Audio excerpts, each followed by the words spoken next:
Number 10. Nightwing and Harley Quinn. So this one is low cause, well, you probably heard about this one thanks to a little movie called Batman and Harley Quinn. In this, Harley and Nightwing hook up, there's no other way to put it. This is after she beats him in a fight and ties him to a bed and then turns around and notices that things are standing to attention and decides, well, let me just have my way with him. You know, if the scene had been reversed, we would not be talking about this the same way, which is why I defy the double standard. This was creepy for me, uncomfortable, he couldn't say no. I hear you, oh, he was into it. Again, reverse it. Would you be saying the same thing? If yes, congratulations, you're not a hypocrite. I'm so aggressive today. I blame Harley. I'm channeling that Harley energy. Hey, wait, is it true you used to be Robin?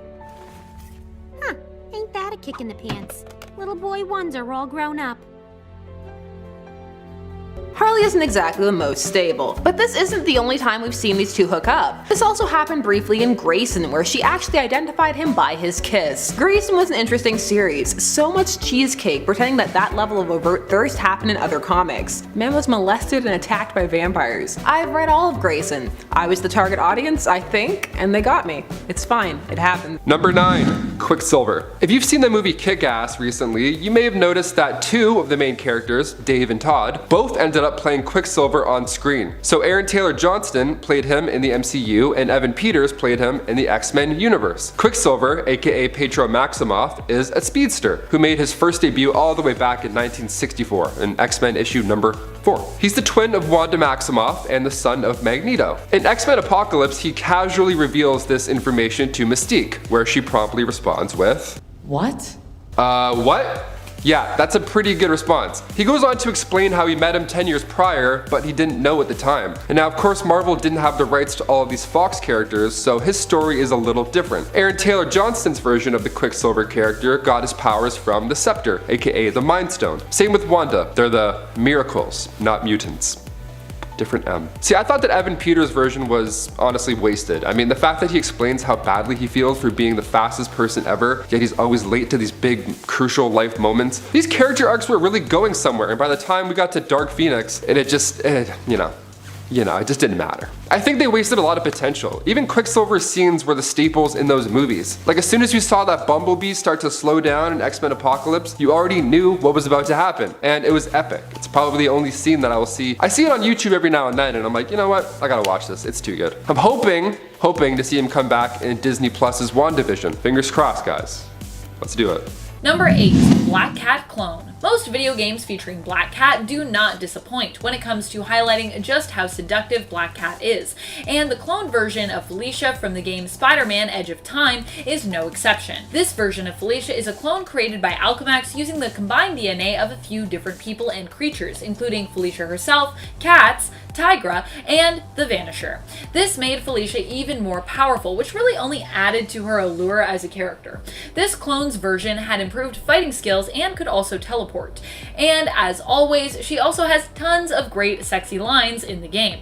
Peter even admits that this version of Black Cat is better than the original, in his personal opinion. Number 7. Apocalypse's children / first horsemen, I suppose. These kids are the ones who obviously inspired Apocalypse in the future when it came to naming and creating his horsemen thereafter. Their names are the same as those Apocalypse would normally take for his horsemen: war, death, famine, and pestilence. These children made their first appearance recently and then resurfaced once more extremely recently in the newest X-Men series. They hold a grudge against Apocalypse, who they believe abandoned his family. They blame him for such, and while you might think that Apocalypse is a villain, so who cares, right now he is aligned with the other mutants of Krakoa, and as such is actually considered mostly a good guy? For now anyways. He did do some shady stuff, so not so nice Apocalypse.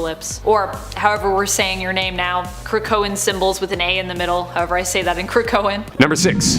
Martin Mad Dog Hawkins. This is one dude that not many people know about, but he is just bone chilling. He doesn't look as scary as the others on this list and isn't as powerful or accomplished as others, but he is absurdly creepy and terrifyingly psychopathic, not to mention something that could actually happen. Hawkins was actually the man who drove Amadeus Arkham, the creator of Arkham Asylum, insane when he broke into his house, killed his wife, sexually assaulted his daughter, chopped off her head, and put it in a dollhouse as an April Fool's joke. Seeing such a twisted human being who just wants to kill women is really freaky, and the worst part is that it could actually happen. There's even a reference to him in the Arkham Asylum game where a headless statue has Mad Dog written on it. If you want to see more about him, check out Arkham Asylum: A Serious House on Serious Earth. The art is pretty intense. Number 5. Blink and Annihilus. Blink is an interesting character who I have a huge soft spot for because of the Exiles, but she's here because she had a romance with Annihilus, who is a classic Fantastic Four villain. Blink initially comes from the age of Apocalypse, and took up with the amnesiac version of Annihilus. This was in the negative zone, but he called it off when he felt himself beginning to revert back to his original personality, as he really did care for her and didn't want to hurt her. This would be a relationship that would stay with Blink, and when she had the opportunity to attempt to save him, she would take it. However, these days, this is more of a forgotten romance, and for most of us more of a someone was with Annihilus? What?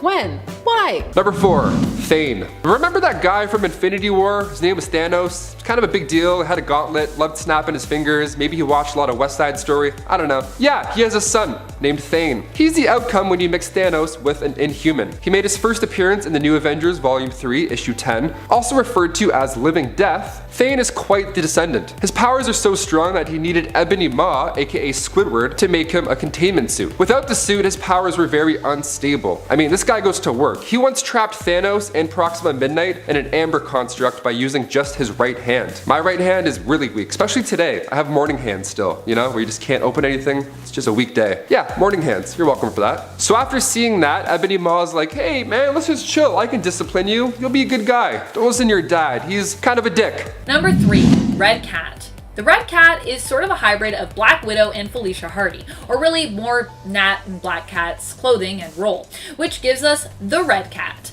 Now, I don't know about you, but I personally think Natasha and Felicia are a couple of the hottest ladies in the Marvel Universe, so this one definitely had to make my cut. This reality warped version comes to us from the short 4-part series Symbiote Spider-Man Alien Reality, and pits Peter Parker in the symbiote suit, Red Cat, and no longer Sorcerer Supreme, Doctor Strange, against the new villainous Sorcerer Supreme, Hobgoblin. Number 2. The VESCORA. The VESCORA are a mysterious alien race that made a brief appearance in Cable Volume 4, Issue 5 as part of the Ten of Swords event. We run into them on the Sword Headquarters space station known as Peak 7. It seems the VESCORA swiftly invaded Sword's orbital HQ, and within 10 minutes had pretty much decimated almost the entire crew. We know this from the log featured in the issue. Those few surviving crew had no other option but to completely shut down the station's power in order to prevent the VESCORA from progressing any further with their invasion. To prevent anyone from potentially awakening the station or the VESCORA, they didn't send out any SOS calls at the time of powering everything down, and essentially just kinda disappeared. Opal Luna Saturnine was the one who compelled Cable and his parents, Marvel Girl and Cyclops, to awaken the station once more. Though her motives remain unknown, it's speculated that she wanted to harm the family to help prevent Cable and possibly all mutants from being able to enter the Otherworld tournament, although her motives are still very foggy in my opinion. The VESCORA seem obsessed with cleansing, dissecting, and learning of any alien life forms. In other words, they pretty much want to kill everyone. And number 1. Dr. Doom and Storm. Oh yes, Dr. Doom is at it again. He's trying to find that Baroness Von Doom. Will no one help him warm his drafty castle and listen to him lament about the death of his mom? Someone stay with Doom. Uncanny X-Men number 145. This issue sees the two of them having a candlelit dinner together, and even though it's part of a Doom plot, he finds himself drawn to her, particularly her confidence and lack of fear around him. The way she acts as though they're just equals, and he's super into it. And she seems to like him. She's like, Doom is a fascinating man. And he's like, she's drawn to me like a lioness to a lion, like a queen to a king. Wow, calm it down. Down, boy. He ultimately goes through with his plan with Arcade, but not before saying he finds her enchanting, but then ruining it by adding child to that. Just why, Doom? Go back to like a lioness to a lion. Number 10. Harry Osborn. Jealousy can go a long way. I mean, if your best friend got superpowers, would you not be the most jealous person on the planet? I mean, not only would I beg them for their powers, but I would probably end up resenting them. Like if my best friend was Spider-Man, yeah, I'm gonna be pretty upset every time I have to take a bus. Making his first appearance in The Amazing Spider-Man 31, Harry Osborn is Peter Parker's best friend. Played by James Franco in the Sam Raimi trilogy and Dane DeHaan in the Garfield Almost trilogy, this comic book character is one of my favorites to watch. So while Spider-Man and the Green Goblin, who is Norman Osborn, Willem Dafoe, his dad, they'd go head to head and fight. Peter Parker is also best friends with Harry Osborn, his son. So we got a little triangle of emotions there. So eventually Harry found out about his best friend's alter ego and became a madman, especially after Spider-Man killed his dad. Hello? let's go. He also knows Peter Parker takes pics of Spider-Man, so he asks him to help with a plan. That plan didn't go well once he found out his worst enemy is also his best friend. So, donning his father's suit and becoming the next Green Goblin. Looking back at James Franco's performance as Harry Osborn, like sure there were cringe moments, but overall this guy did a pretty good job with the character development over 3 films. This guy lasted 3 films. He even had some unreal like buddy cop moments with Spider-Man and Spider-Man 3. Plus we got 3 movies with that James Franco stank guy, you know? Oh, he's so good. Then of course Dane DeHaan played him in The Amazing Spider-Man 2, and his plan to hurt Peter's love interest worked a bit better, I'd say. Which Green Goblin did you prefer? I mean, let us know in the comments. Also, side question, who's your dream cast for Harry Osborn in the MCU right now? I feel like Timothée Chalamet is gonna get casted. He's a young age, he looks good, he looks cute, but he's kind of villainous. I feel like it's the perfect time for him to get thrown into the MCU. Number 9. Flashpoint Zatanna. This version of Zatanna Zatara comes to us from the Flashpoint universe. In this reality, Zatanna looks like a hardcore biker chick. She has an arm sleeve tattoo and sports some very low-rise leather pants, and wears a leather vest over what appears to be a leather bikini top. Her hair is shorter, her nails are painted dark, and she wears a black choker. She also drives a motorcycle. Sadly, as badass as she looks in this reality, she still ends up defeated and dead after a fight with Enchantress. Number 8. The Griever at the end of all things. So, I always want to call this villain the Griever at the end of the universe, but that must be because I'm a huge Hitchhiker's Guide fan, and that's just bubbling back to the surface in my mind. But it's not the Griever at the end of the universe, it's the Griever at the end of all things. The Griever at the end of all things was a new villain who showed up and seemingly killed Molecule Man, proving how powerful and scary she was as early as her first appearance. I gotta say, I think her design is cool, but I'm kinda disappointed that she hasn't resurfaced in any Fantastic Four issues since her first fight with the FF team. The fight was so epic that the Fantastic Four actually had to call in a ton of backup, calling on temporary and rotating members of the team to join them, and finally revealing after the events on Battleworld and the recreation of the multiverse that they actually weren't dead as all their fellow heroes were made to believe, but were actually alive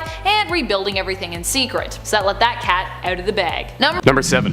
Saduhem. Saduhem is a Hellboy villain, one of the evil spirits known as the Ogdruhem. He takes on a number of different shapes, each scarier than the last, although normally he presents as a giant terrifying creature with tentacles and claws and suckers and all sorts of nasty things. He kinda looks like Cthulhu, who I really wanted to put on this list but wasn't sure if he'd count as a supervillain, so I went with Saduhem instead. Either way, coming upon a giant tentacle monster that just wants to eat me would be a pretty scarring experience. Number 6. Catwoman and Nightwing. So this one is, well, it just happened. I mean, I'm perplexed by this. Does Catwoman fall more into an anti-hero vein? Sure, most of the time, but making out with your main squeeze's son is pretty icky. There were some hints it was to make Batman jealous too. Who are you, Talia? Well, Bruce has a type, I'll give him that. Nightwing was as perplexed as I was, but he went with it, because that was his characterization at the time. Fun fact, not really actually, but writer Devin Grayson, who would write the arc in which he was raped, would initially blame him for it, only to apologize years later and say she hadn't thought the plot was a big deal. I'm not over it. Anyway, Catwoman and Dick, they made out. Next number. Number 5. Alexei Kravinoff. Son of Kraven the Hunter, Alexei is just as capable of killing the Webhead. Making his first appearance in the Spectacular Spider-Man issue 243, Alexei is the son of Kraven the Hunter and a mutant woman. So Alexei has his father's powers, but he also has powers that allowed him to talk to animals, passed down from his mutant mother. I've always wanted that power too. I mean, the amount of times I've had to take on raccoons with like a hockey stick, like, can you guys just leave, please? It'd be so much easier if I could just...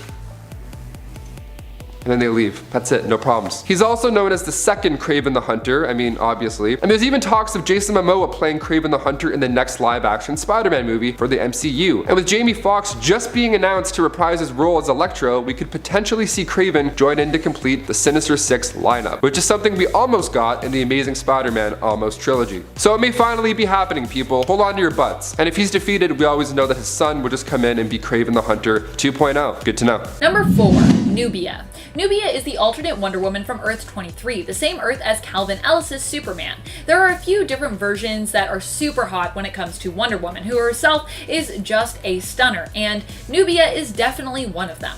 Not only is she as noble and good as her main continuity counterpart, working with her Earth's Justice League, but her costume is also killer. I personally especially love how strong she looks and love her sporting her metallic armored costume, complete with a silver metal chest piece slash belt with built-in abs. Nothing says sexy like silver metal abs. Number 3. White Sword. White Sword was one of the mutants who was part of the original mutant nation of Okara, which Apocalypse and his wife Genesis ruled. He was one of the leaders who was sent along with his army of 100 champions to defeat the Amenthi who attacked. He was believed to have been victorious, but was also lost to his people as a result. A healer capable of resurrection, he would revive his army daily to fight the Amenthi horde the following day. It's said that this drove the White Sword somewhat insane, and when he later ran into his own people such as Genesis, who herself had been sent out with a mutant army under her command, he saw even them as his enemy and he attacked, defeating Genesis. He will be one of the champions to fight on the side of Araco opposing Krakoa in the Ten of Swords tournament. He also happens to look similar to Apocalypse, but with different armor. Maybe you don't see that, but I definitely see that. Number 2.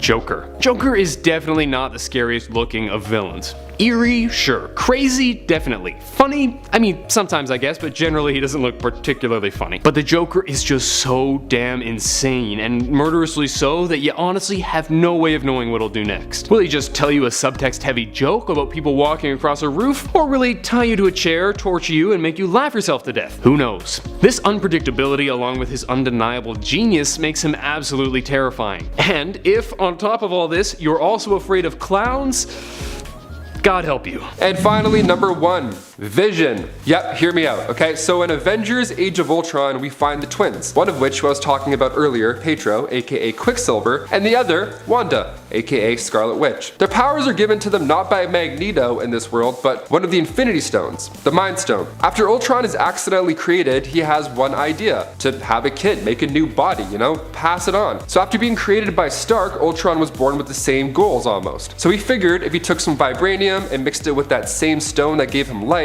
he can make an unbelievable new body, a stronger body. And he nearly succeeds. That is until Tony Stark and the gang comes in, gets the Scepter, and thinks, you know what, why not finish the mission? So they plug the dude in and they finish the download, now we have Vision. And the rest of the Avengers aren't too fond of this idea, as it's a stronger version of Ultron, and that dude's in the air right now trying to blast the, you know, he's not nice. If at first you don't succeed, just try it again, you know? So Vision pops out, starts questioning his existence the same way his original creator, Ultron, did. The team carefully walks around him, and it isn't until Vision lifts Thor's hammer until they trust him. So Vision floats up to Ultron in the final battle, and Ultron says to him, "My vision." That's his baby, and now he has a cape and he sounds like Paul Bettany. What's going on? Are you guys looking forward to seeing Vision somehow make a return in WandaVision on Disney+? Let us know down below how you think he's coming back, cause we have a couple ideas cooking over here. Number 10. Red Queen. This is an alternate version of Psylocke from Earth 811, the alternate universe belonging to Days of Future Past. In this reality, Psylocke became one of the baddies, and boy, does bad look good on her.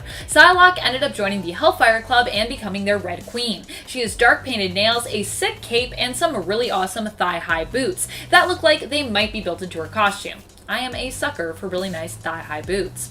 She wears a metal bikini over a seemingly sheer red bodysuit. She also appears to wear war paint or have gotten an epic red face tattoo, one or the other. Wolverine ends up defeating this version of Psylocke and handing her over to her brother, Brian Braddock, aka Captain Britain, in hopes that he can help to redeem her. Kindred. Kindred is a Spider-Man villain who was first introduced in the 2018 series of Amazing Spider-Man in issue 1. Kindred itself is a demon from hell who used to be human and seems to have had a close relationship with Peter Parker in life. However, what we didn't know for a long time was just who Kindred's true identity was. We simply knew the villain wanted revenge on Pete and on Norman Osborn, and that they had demonic powers in addition to having 2 pet centipedes, which Kindred often uses to assist them and do their bidding. Recently, Kindred's true identity was revealed to be that of Harry Osborn, but some fans are still hesitant to take this reveal at face value, believing it could be a misdirect and that we may still not yet know Kindred's true identity. So many people have so many theories. And before we move on to our number 8 spot, just a reminder, if you love us like we love you, show it to us by giving this video a thumbs up. And thank you for doing so. Number 8.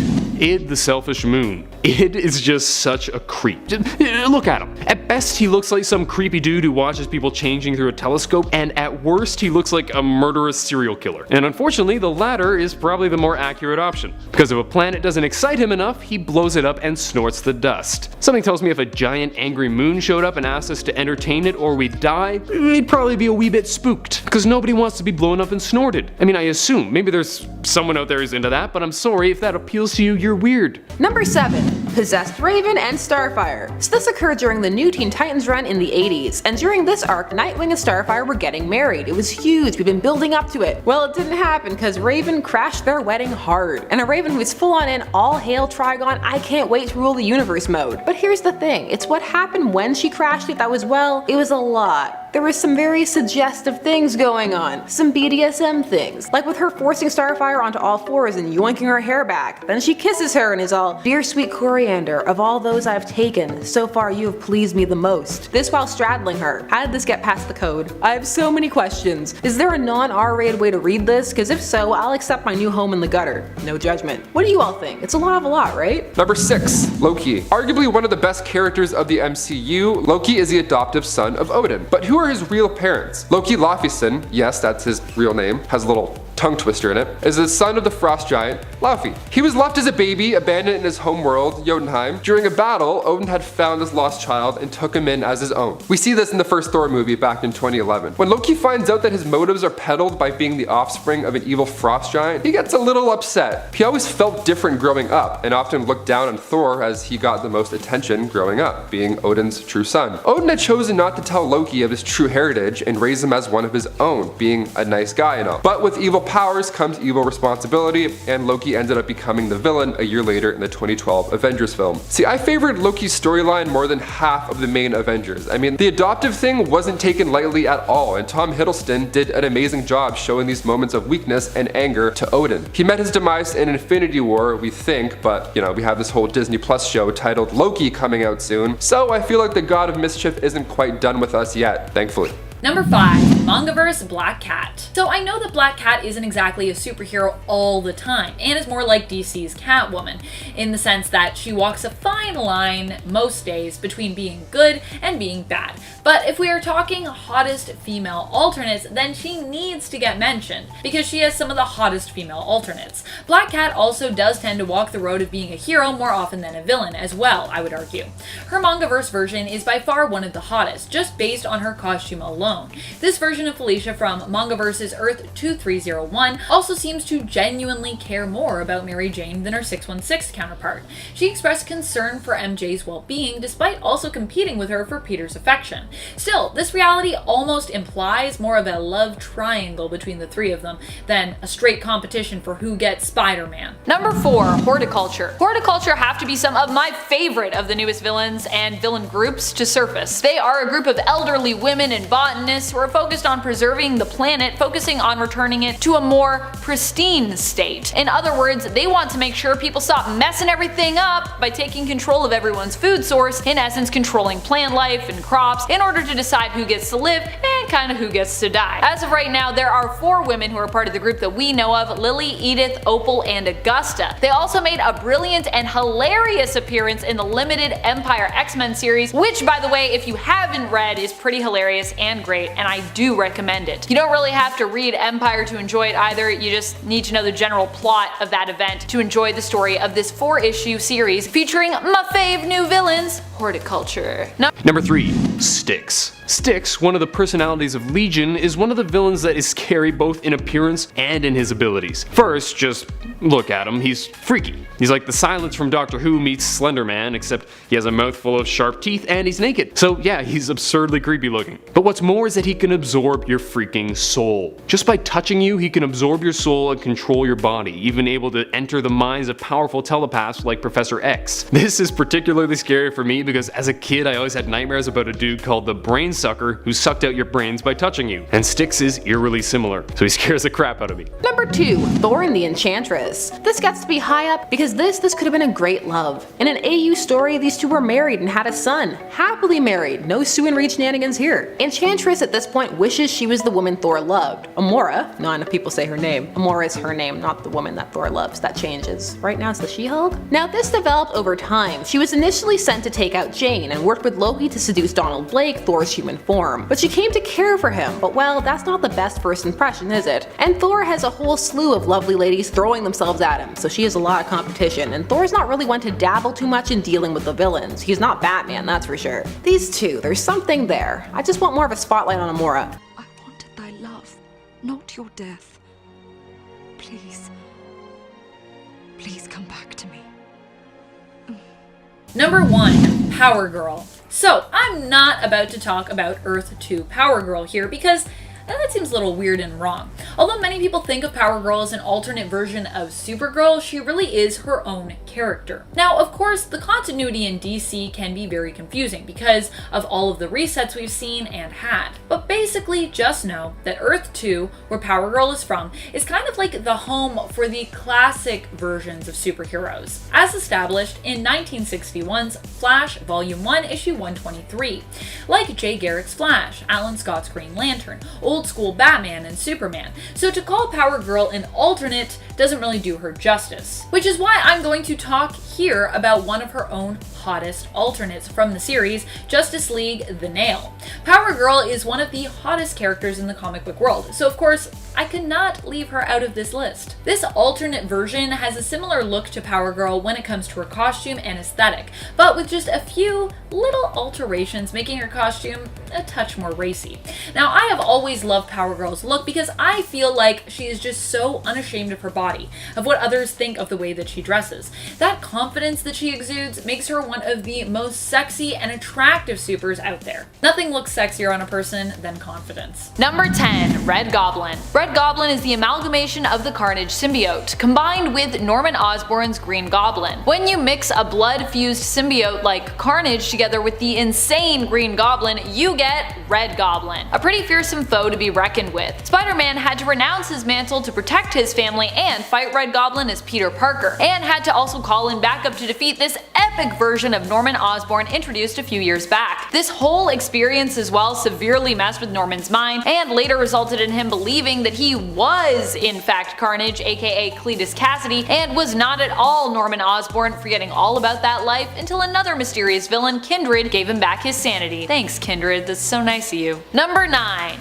Number 9. Killer Croc. While he wasn't particularly scary in the Suicide Squad film, Killer Croc would be absolutely terrifying if he was real, and closer to the comic version. Over 10 feet tall, with razor sharp teeth, looking like a freaking crocodile chasing after you trying to eat you, yeah, I would be expelling waste through every hole in my body. Sometimes villains just trigger that fight or flight response in us, and this one definitely does. Not that I think our ancestors evolved to be afraid of giant humanoid crocodile monsters, but when I see him, my biology definitely tells me to kill it with fire, or run and hide. Probably that last one. And it probably wouldn't work. Number 8. Power Girl and DESAAD. That's right, you heard it here first, or probably later. This happened in the world's finest comic that was between the Huntress and Power Girl. So this occurred in the New 52 and had to do with Earth 2 shenanigans. So how did this happen? Well, again, this was kind of clandestine. She didn't know she was hooking up with DESAAD at first, and there's a great cover with a cell phone, and I'm putting it up, you can see it. So he was posing as Mr. Terrific, who had been exiled to Earth 2, and used that as a chance to make his move, and actually succeeded in getting Power Girl to be his girlfriend. So he must have something going on in the personality department. I'm just kidding. She was already drawn to Mr. Terrific. He wrote in that pre-existing goodwill and relationship. And well, this was short-lived, and Power Girl was furious when she found out. He was just trying to find his way back to Apocalypse. This is if people going and coming from Apocalypse doesn't spell doom for us all. Number 7. Rose Wilson. Rose Wilson is the daughter of Slade Wilson, aka Deathstroke, making her first appearance in Deathstroke the Terminator, issue 15. So after Deathstroke met Sweet Lily after his divorce with Adeline Kane, they ended up having a baby together. How lovely. Nothing more romantic than trekking to Thailand on a search and rescue mission, you know? Applebee's? Nah, it's not good enough. Not romantic enough, Applebee's, get out of here. So Slade's half-brother, Wade, yeah, Wade Wilson, it's a whole thing, I know. So Slade, using his persona, Ravager, tried killing all of Slade's friends and family. Not cool, dude. So after Sweet Lily drove off a cliff and died, Rose reached out to her father, Slade, but he wasn't on board. He felt like he was responsible for the death of 2 of his sons, so naturally he's like, nah, get away from me, you don't want any part of this. So she ended up joining the Titans. After being injured from a training exercise, she had her first experience with her precognitive powers, seeing a vision of Deathstroke's future. This next part is insane. So Deathstroke hired Ravager, the same guy who attacked his family, to go and kill Rose for $100,000. That's not even that much either. Like, I mean, higher. Negotiate. Then he alerted the Titans anonymously, and after barely escaping, Rose woke up in Deathstroke's lair, where he apologized to Rose for abandoning her at a young age. I mean, you know, going out for ice cream would have sufficed, but hiring assassins to kill you works just as well. Whatever you prefer. Tomatoes, tomatoes, to each their own. Have at her. Number 6. Old Lady Frost. In the Old Man Logan universe, Emma Frost makes an appearance looking like she hasn't aged a day. This is of course due to her telepathic abilities, which allow her to appear youthful and stunning in others' minds, even in her old age. The idea of eternal youth and beauty while also continuously getting wiser and smarter is not only super Emma Frost, but also just, I think, appealing to most people. And you might be wondering, what happens though when Emma is faced with a mind that she possibly can't manipulate with her powers? In the Old Man Logan universe, that will actually likely never happen, due to the fact that Emma Frost in this reality is known as being the most powerful telepath remaining on Earth. Number 5. Orchis. If you didn't already know me to be a big Marvel X-Men fan, then this list should solidify that as a thing for you. Yes, it is definitely a thing. I love the X-Men. Orchis is the new big bad for mutant kind introduced originally in the House of X series. House of X and Powers of 10 were the series that launched into this new wonderful X-Men line with Jonathan Hickman at the head, Dawn of X. Orchis is designed to be kind of the ultimate mutant enemy. With mutants coming together and putting their differences aside, it also inspired their enemies, and even allies in some cases, to become wary of them and do pretty much the same. Orchis comprises multiple organizations, each comprising different percentages of the organization, including SHIELD, SWORD, Alpha Flight, Hammer, Hydra, AIM, Armor, and Strike. When I did that, I almost lost my ring. Oh my goodness. Orchis's goal is to monitor and prevent the potential extinction of humans on the planet, and they see mutant evolution and advancement as a threat to that goal. Number 4. Carnage. It was kind of a tough decision between Venom and Carnage. I didn't want to have both, but definitely needed one of them. I ended up choosing Carnage partly because he looks a bit freakier and partly because he's just way more insane and murderous than Venom. Sure, Venom kills dudes and threatens to eat their brains, but a lot of the time, especially recently, he takes on more of an anti-hero role, or a hero role. On the other hand, Cletus Cassidy, and by extension Carnage, is just a straight up serial killer. So not only does he look like the stuff of nightmares, but if you ran into him, he would almost certainly kill you. But if you're lucky, he'd kill you quickly. Number 3. Storm and Dracula. Dracula was super into Storm, wanted her to be his queen vampire, vampire queen. Why do people in comics always turn this offer down? I'd be all, pick me, I volunteer. Which is why I never get picked. Too keen. You gotta act like you don't want it. Like a cat. Uncanny X-Men number 159. He went full Dracula on her. Seduction. He does turn her into a vampire for a bit, and we get this great annual cover of her living her best vampire life. But well, this didn't last. She managed to shake the vampirism off, and I for one was sad. But we have the whole alternate timeline and what if where she stayed a vampire. This was, I'm biased. I love being an evil powerful queen, and that is Storm to a T when she gets like this. I just love Storm. I'll take any Storm I can get, even 80s punk rock Mohawk Storm, aka the coolest Storm. Dracula used to be cool, now he's kinda whiny and begs for dates. But he married Deadpool's ex-wife, so maybe he's happy now. I don't know, probably not. Eternity is a long time. And number 2, Star-Lord. Of course I have to include him in this list as he found out who his real father was in Guardians of the Galaxy 2. Yep, I said spoilers earlier, you were warned. After the events of Guardians of the Galaxy 1 unfolded, Peter Quill, aka Star-Lord, was able to hold an Infinity Stone with his bare hands. And this didn't go unnoticed. Even groups of beings in the past have been trying to be able to maintain that power, and they failed. Even connecting themselves to share it, it didn't work. It's a power stone, it's way too powerful. His real father turned out to be not David Hasselhoff, but Ego, the living planet. Peter Quill's powers were explained to him by his father, played by Kurt Russell, and soon after we got to see them playing catch, and it was insanely awkward and funny. Ego turned out to be not a nice guy. Killing Ego meant saying goodbye to his father's powers that were handed down to him, these celestial powers. But that wasn't a problem for Star-Lord. I mean, it sure would have helped beat Thanos, but I'm sure he would have just messed that plan up too. Moody man.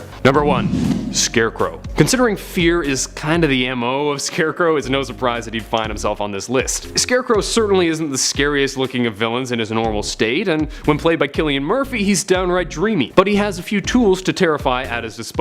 If you ran into Scarecrow and he used his fear gas, suddenly he would become your greatest fear. And you know what they say about people's greatest fear?